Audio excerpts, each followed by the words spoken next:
Hey nerds, Farmer Jesse here. Welcome to Growers Daily, your daily dose of ecological farming insight. It is Tuesday, February 24th, 2026, and today we're talking air. Yeah, air. We discuss speeding up the potatoes and flailing the fire out of some grass and weeds without fire. Yeah, that'll make sense maybe. Or just a special type of mower, or both. So let's do it.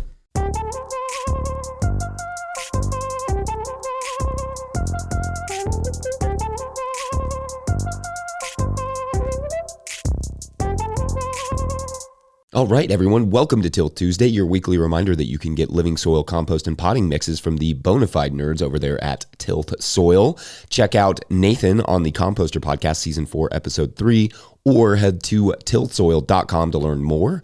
I hope everyone is having the week of their dreams. Obviously, my voice is a little tender still, but I actually feel really good. Again, my colds just seem to take root in the way, that I sound, which is nice for how I feel, but super convenient for a podcaster. But anyway, I did some tomato grafting yesterday. That was fun. It was cold outside, so it was a good chance to bust that particular job out inside. However, this was without a doubt the smallest the plants have ever been for me to do the grafting. They were probably a full 1.5 times smaller than when I usually graft them. Graft meaning I take the top off of the fruit plant that I want and put it on the rootstock that I want, which is they tend to be super vigorous and disease resistant, which increases the yields.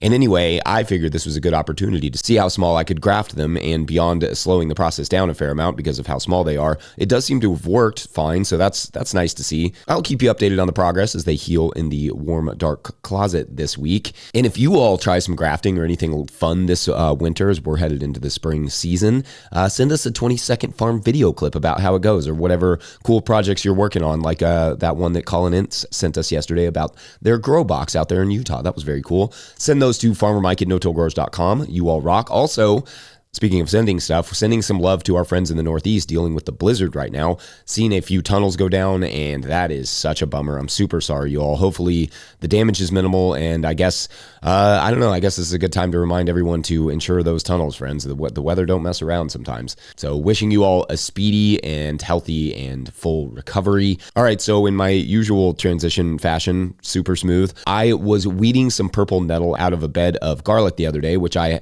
have my concerns about a couple of those garlic beds for the weeds that are coming through them, but that's for a different day. Anyway, this was like Friday, which if you watch Friday's episode, you will catch some of the irony here, but a neighbor started burning some plastic, and this is not uncommon in the countryside. People will just throw their trash in with their wood fires or whatever, and as someone who works outside, it is absolutely brutal to breathe it in. A bonfire, some wood smoke, it's not my favorite thing, but I can deal with that. But burning plastic is intense, and not to mention incredibly bad for the environment, and especially for those who have to work in the fumes like me. But that got me thinking about air and air pollution. So I'm excited to welcome you all to today's rant that I'm calling Air Pollution Fun Time. All right, so I feel like the term air pollution is not something I hear very much anymore, not like we used to, at least when I was growing up. And frankly, that is kind of wild to me because statistically, it is one of the leading causes of disease burden and premature death in the world. Like, for real, the air. I watched a talk with Dr. Sarah Adder in which she described how we are essentially losing the population of Los Angeles every year due to outdoor air pollution alone. Yeah, 4 million premature deaths each year because what's in the air that we breathe. That is bananas. But is it so surprising? We live in a world of exhaust and fumes, and far more than anything else, it is the air we invite most into our bodies every single minute of every single day from the moment we're born until the moment we die. Our bodies have to process an enormous amount of air every day and in our lifetimes. And the result is that researchers can see links from air pollution to asthma, of course. That one kind of makes sense. There would be some connection there, but also other non-communicable diseases, such as like heart disease. Even dementia is linked to air quality, which is frankly a disease I have way too much experience with in my family. According to the Institute of Health Metrics and Evaluation, outdoor air pollution is one of the top contributors to morbidity globally. It's in 6th place, but when combined with indoor air pollution, just like whatever's in your house or where you work, it is second. Then when you throw the threat of airborne microplastics into the mix, you start to see how the future for our kids and grandkids is looking pretty rough unless we decide to collectively do something about it now, which we can do about the exhaust from our cars, about our agriculture, about our energy production, all of it, which I will touch on those individually in depth over time. We see all these health gurus who tell us that we should be eating this or that thing, taking this or that supplement, drinking this or that probiotic. But how many of them are like, dudes, we for real need to fix the air, or whatever supplement you're taking is an absolute waste of money? Probably none of them are saying that because, what you eat is easier to fix and more profitable for them than saying we have to do something about air pollution on a pretty enormous scale. Luckily, I'm not unwilling to say that we need to do something about air pollution on a pretty enormous scale, but it doesn't start with the policies necessarily. It starts with us wanting to and believing that we can, and changing the public perception from, oh, that's idealistic or unrealistic to think we can do that, to no, we can do this. It's just, it's just going to take work. Changing the public perception from, oh, I'll just burn this plastic, to we don't burn plastic anymore. That's completely barbaric. Those of you who listened on Friday, one of the things I said that day was to imagine the freshest breath you've ever taken. Imagine you're back on that hike or, that body of water, or on that mountain, wherever it was that you had that memorable breath of fresh air that just felt so refreshing and so replenishing. And imagine that you could have that breath every day for every breath. To me, that's achievable, or at least it is for the coming generations. It is achievable if we can reduce our outputs and exhausts. Then the plants, like the green ones, not the power ones, and trees and oceans can do the rest to filter it. I'm a sports fan. This is important. This is a necessary segue here, as you know, and as any sports fan will tell you, when you love your team, you hold out hope until the last possible minute or second that you can still win, that there is always a chance to come back and do something special. It's ridiculous, but every once in a while, you witness history and you absolutely lose it, and it's glorious. I hate that thinking the world could be awesome is considered idealistic, because it's 100% possible, especially because this is not the fourth quarter or the last drive or the dying seconds of the earth. We're well into the game for sure, but there is still more than enough time on the clock to make a comeback. I'm neither idealistic nor unrealistic in that way. I'm a competitor, and if there's still a path to winning, I'm going to fight for it and rally my team. That's you all, hopefully. We have not lost yet. In fact, as long as there is still water, sunlight, and plants, we can recover this rock. So we're actually in a great place to win this, all things considered. And what does this winning, quote unquote, look like? Where every breath you take is the freshest one you've ever taken, and you do not need to worry about what you're breathing in. When every breath your children take is fresher than any breath you've ever had access to. That's it. That's the goal, the win. It is that simple. Moreover, when we focus on air pollution, we help solve water issues, we save lives, we increase abundance. Solving this is not about solving it for you personally, though. That would not solve it for our children or grandchildren, right? I mean, you could do that if you want to go get an air filter or whatever for your house, but that's not good enough, and that's not really what I'm talking about. If it doesn't help the next generation, then it's not helping. What's good enough is a nationwide cultural and political change. It would require filling up forests and reducing deforestation and repairing wetlands and other ecologies, which could, as a bonus, help stabilize extreme weather and also have awesome places to go visit. A significant amount of effort would have to be put into improving our power grid and improving and implementing more renewable energy. And of course, cars and vehicles would have to change significantly, fire management in drier regions as well, less tillage and exhaust from agriculture, all the things. People talk about the inefficiencies with renewable energy, but never acknowledge how even the most inefficient renewables are a substantial upgrade health-wise to what we use now, such as coal and gas and that sort of stuff. Not to mention the sun rains down something like enough sunlight every day to power the entire planet for multiple years, depending on which estimate you want to use. That's the conservative one. Air pollution is not the only issue in the world, but my golly, when I think about what it would mean to address air pollution and the many problems that get solved in the process of addressing air quality, I see nothing but opportunity. I see a giant W, a dub, as they call it. That was my rabbit hole for this weekend. Spilling into a Tuesday segment for you to comment on. Let me know your all's thoughts, ideas, interesting tidbits about air pollution, sports analogies. Love those. Go for it. Otherwise, we're going to take a quick break. And when we come back, speeding up the potato harvest, which I could probably go for new potato salad right about any time, all the time. Anyway, maybe not that fast, but BRB. Hey, Farmer Jesse. This is our indoor seed propagation for when it's a little too chilly to put anything out.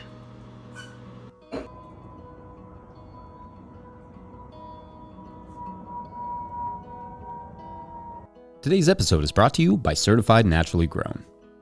Certified Naturally Grown is the grassroots certification built by farmers for farmers. C&G gives local growers like you recognition for the commitment of producing food without synthetic chemicals by assuring customers that your practices are verified. C&G's peer review inspection model keeps the cost of certification low while creating opportunities for knowledge sharing amongst a strong, supportive network of like-minded farmers. Apply today to be certified before the season ramps up. Applications processed within 7 days. Learn more at naturallygrown.org. All right, back to the show. If you, the listener or viewer, are enjoying this podcast, getting even a small amount of value from it, consider supporting our work over at patreon.com/no-till-growers. I will try to get to questions from everywhere that questions come in, but I will always get to your Patreon questions. Now, today's Patreon question comes to us from Patreon member Colleen Stowell, who writes, quote, "Hi, Jesse. I live in Zone 5B, Michigan. Last year, I grew 2 rounds of potatoes, planted in mid-May and dug up in July for baby potatoes, then replanted immediately to harvest again in September. My harvests were small and not sure it was worth the trouble. My yield was about the same as if I just left them to size up and harvested once, with a lot less work. I was looking for ways to grow faster and found a few references to growing under frost blankets. The idea is the frost blankets hold in the heat and let the potatoes grow sooner, bigger, and then ready to harvest earlier. I'm curious to try growing 2 rounds this year with the row covers to see if the yield is better. Have you tried this?" End quote. All right, so good questions here, Colleen. First, if you're trying to replant the potatoes that you already grew, you should go back and listen to our episode about that. Potatoes really need a curing period, so it's going to take them a lot longer to germinate if that's what you're doing, but I kind of suspect that's not necessarily what you're doing. But I did want to just make that clear that you should always use cured potatoes to start your next round of potatoes. Now, if you're just wanting baby potatoes in general, there are a few things you can do to speed things up. One is to get the fastest growing potatoes you can, usually called like early season potatoes. And Yukon Gold is a classic example of an early season potato, but there are several and they are faster to maturity than your average potato. So one option is just to get short season and long season potatoes and like spread out your harvests that way. Or if for space reasons, you can't grow 2 potatoes at the same time, getting 2 shorter season potato varieties will help. The next thing is just planting earlier. May seems pretty late even for Michigan 5B. You can usually plant potatoes 4 to 6 weeks before your last frost, give or take. So probably like, what would that be, like April for you? For us, it's like March. What we will do to help speed the process along is to use tarps over the potatoes until they break the surface, but you could use, row cover to help warm the soil as well. Sure, no issues with that, I see. What I like about the tarps or burlap row covers, what we're going to start experimenting with now, is not only that it warms the soil, but that it also helps to reduce weeds and keep any loose soil in place better than, say, leaving a freshly broken up soil or furrow exposed to rain, especially somewhere like Michigan, where, similar to us, often gets some ridiculous rainfalls. So indeed, that will help speed things up a little bit. If they pop before the last chance of hard frost, like if they poke through the surface, I would protect those little young plants. Like potatoes can take a light frost, but you don't want them, just getting flattened, burned to the ground to the point that you have to restart or can't regrow from that same eye.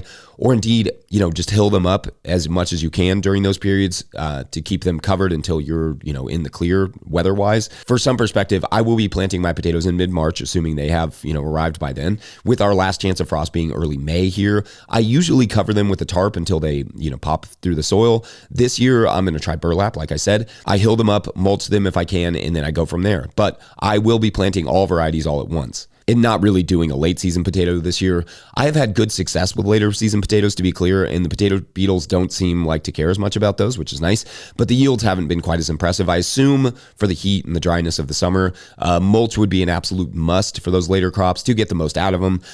Anyway, I hope that's all helpful. We're going to take a quick break, and then it's tool time. This tool time, the flail mower, which, when you say it out loud, kind of sounds like an incredibly dangerous type of mower. Flail mower. Anyway, be right back. Today's episode is brought to you by Tend. Farming is hard, running it shouldn't be. Meet Tend, the purpose-built platform built by farmers for farmers. Plan your season, map your farm, and track every task from seed to sale. No more spreadsheets, no more guesswork, just smart, seamless workflows. Tend adapts to your farm, 1 acre or 100. Real-time inventory, sales, labor, tracking, traceability, and analytics all in one place. You grow food, flowers, fruit, and more. Tend helps you to grow smarter. Start free today at tend.com. That's TEND.com. All right, back to the show. All right, as is our aim on Tuesdays, I like to use this day to talk about not just some random rant from my, like my weekend explorations, but a tool. Today, that tool is more of a design than a tool. The tool itself is the mower, but the design I want to talk about is the mulching or flail mower. I rely heavily on this tool on my farm for reasons that will make sense presently, but essentially what the flail mower is a mower that chops and drops whatever it is you are wanting to mow right down on the surface as opposed to shooting it backwards or out the side or whatever the case may be for other mowers. The other side of this tool is much like the mowers, not named the sickle bar mower, it also is shredding the material up. So the reason that it's considered a mulching mower is that it shreds the plant material and sets that plant material right back on the surface where it got it. The design is typically that the blades will spin opposite of what the typical mower blades will. So if you can think of mower blades spinning parallel to the soil, the flail mower blades spin perpendicular. Basically, they come flying right at the soil surface, which can come in handy, as we shall see momentarily. That said, I also have an electric mower that spins parallel to the soil, but it discharges out the back, so that way that you can put a bag on it and collect the material, which I sometimes do for the compost pile. But if I shut that back, if I take the bag off, then it has a similar effect of just putting the material right back down where it had mowed it, not dissimilar to, say, a bush hog. The difference is that the flail mower lays it down more evenly than your average mower, your like rear discharge or no discharge mowers like the bush hog. But the other difference is that the flail mower, when set low enough, can help in certain situations to flip beds from one crop to another. This is especially true in deep composting situations where the top 2 inches of the soil aren't soil at all or really don't have much going on at all except for kind of loose compost. So if you were to grow a lettuce crop and simply, mow that lettuce crop after it is kaput with a low flail mowing set to mow this like right at the soil surface or just above with a powerful enough motor, I have a 13 horsepower BCS walk behind tractor, you would effectively kill the previous crop and prep for the next crop at the same time. Bed flips can be extremely slow, so this is a huge advantage. It's not always a perfect trick, but in certain circumstances, like say I'm planting a cover crop next or transplant a crop like fall brassica or something, then it's an incredibly fast way to turn a bed over. Now, if you don't have the mulch layer of compost, the flail mower bed flip is not quite as effective, or at least you really have to pay close attention to the moisture. If the soil surface of the bed is moist at all, the low flail mowing could cause compaction. So like if it's not a compost mulch, you just have to watch out for it being too moist, or otherwise you're just going to get these slick spots. But that flail mowing can speed up the transition from one crop to another significantly in the right conditions and situations. The only situation that we ever have with it is a little bit of grow back from the previous crop, and certain crops like brassicas don't really work well for that. You really have to cut those below the soil surface to terminate them. As I often say, the biggest weed on our farm is often the previous crop because we always try to keep the roots in the soil from that crop as much as possible to help feed the soil microbes, but that comes with occasionally they want to grow back. Another area where we use the flail mower is with cover crops. Mow low enough that it can terminate or mostly terminate a cover crop. However, a tall rye cover crop can bog down the mower, like basically any of these flail mowers. So what we do is we want to mow and clear the residue, which for certain crops might be preferred. You would mow it high once, like just kind of lift the mower up and mow it really tall. Then you do another pass and mow it low. That way it doesn't bog it down as much. Then you would prep the bed for the next crop. If it's tomatoes, for instance, you might just like dig the holes and plant. If it's carrots or something, you would want to, like rake that material off, lightly harrow the surface, and then plant your carrots. Those are nuanced techniques that require some practice, but I thought I would give a little bit of an ode to the flail mower today as a tool that I love and have used in a million different ways around the farm. I don't know, millions maybe a stretch, but a lot of different ways around the farm, from terminating cover crops to mulching beds to managing weeds and living pathways and more. They also make flail mowers for tractors with a bag on the back to catch the flailed material, which could make it an excellent composting or mulching tool. Anyway, let me know your all's questions, thoughts, ideas, concerns about this tool. Otherwise, I think we're done here for this till Tuesday. Don't forget, No Till Growers is a nonprofit 501c3, so donations are tax deductible and greatly appreciated. Please make sure to like and subscribe and or follow wherever you're getting this podcast. That's an easy way to help us out as well. Enormous thank you to all of our show sponsors. And if you'd ever like to sponsor the show, you can reach out to Farmer Michelle at notillgrowers.com. Huge shouts to Willie Breeding for the theme music, Mike Hilbert for the production help and editing, and my wife Hannah for absolutely everything in the world. Also, shouts to Epidemic Sound for the background music that you can hear. Pick up a hat or a copy of my book, The Living Soil Handbook, at notillgrowers.com to support our work. Big thank you to everyone over at patreon.com/no-till-growers, where at a certain level, or if you just bump up from one level to another, you sign up in the month of February, you get a shout on the show. So big shout outs today to Riley Bricko. Riley Bricko, that's fun. Thank you, Riley. All right, so you will remember from yesterday's story, our billionaire friend, I don't know if he's a friend, we'll call him our billionaire, Chad, has just had his heart broken by his longtime girlfriend and decided to pull off on the side of the road and take a walk through a trail that he sees there. It's a clear hiking trail, so it's not like some homeboys just like marching onto somebody's land, but hiking is not usually his thing. So anyway, he starts off in the path, just like thinking and, wanting to walk it off and needing to clear his head and all those things. And the path starts to loop upwards, and towards the top of the path, you can kind of see it's getting a little bit steeper and the canopy starting to clear out a little bit. But he's really enjoying it, and it's getting a little harder, but he's having fun, and he's feeling like this fresh air on his face, and he's just getting some clarity. And then he reaches the top and looks out over a vast landscape ahead of him, and everything changes. That is for Thursday, provided we have some signups, on the site. Ooh, is it SAGHT or SATIE or SYT something? Because, tech people. Anyway, thanks for watching and/or listening. We'll find out then. Bye.